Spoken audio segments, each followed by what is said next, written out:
எந்த கிழமைகளில் என்ன செய்யலாம்? பொதுவாகவே எல்லா நாட்களிலும் எல்லோருக்கும் ஏதாவது ஒரு செயலைச் செய்ய வேண்டிய அவசியம் நிச்சயம் இருக்கும். அதே சமயம், எந்த தினத்தில் எதைச் செய்யலாம் என்பதைத் தெரிந்து கொண்டு செயல்படுத்தினால் வெற்றிக்கான வாய்ப்புகள் அதிகரிக்கும் என்கின்றன ஜோதிட சாஸ்திரங்கள். எந்தக் கிழமை என்ன செய்யலாம்? இதோ இந்த வீடியோவில் சுருக்கமாக பார்க்கலாம்.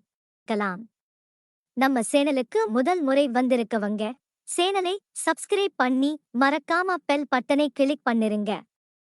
ஞாயிற்றுக்கிழமை சுபகாரிய தொடக்கம், ஹோமங்கள், யாத்திரை புறப்படுதல், பதவி ஏற்றல், சிகிச்சை மேற்கொள்ளல், விதை விதைத்தல், கிரகப்பிரவேசம், வாகனங்கள் வாங்குதல், சூரியன் அல்லது அனுமன் வழிபாடு செய்து தானமளித்தல் செய்யலாம். திங்கட்கிழமை வர்த்தக ஆரம்பம், திருமணம், புராணங்கள் படித்தல், தானிய சேமிப்பு, யாகங்கள், கிணறு வெட்டுதல், மாங்கல்யத்திற்கு பொன் உருக்குதல், கோயிலுக்கு திருப்பணி தொடங்குதல், சிவனை வணங்கி அன்னதானம் செய்தல் ஆகியன செய்யலாம். செவ்வாய்க்கிழமை போருக்கான ஏற்பாடுகள் செய்தல், நெருப்பு சார்ந்த பணிகளை தொடங்கிடல், வாகனங்களுக்கு பூஜையிடல், அஸ்திரவித்தைகள் பழகுதல், முருகப்பெருமானை வணங்கி ஏழைகளின் திருமணத்துக்கு உதவிடல் ஆகியவை செய்யலாம்.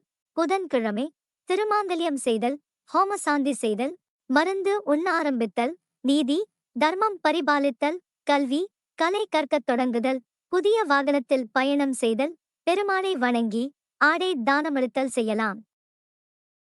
வியாழக்கிழமை கடவுள் படங்கள், சிலைகள் வாங்குதல், பிரதிஷ்டை செய்தல், சுபகாரியங்கள் செய்தல், குழந்தைகளுக்கு பெயர் சூட்டல், தியானம் பழகத் தொடங்கல், போர்வெல் கிணறு போடுதல், வேதம் கற்றிடத் தொடங்குதல், தட்சிணாமூர்த்தியை வணங்கி அன்னதானம் வழங்குதல், அறிஞர்கள் உரை கேட்டல், மகான்களை தரிசித்தல் ஆகியன செய்யலாம்.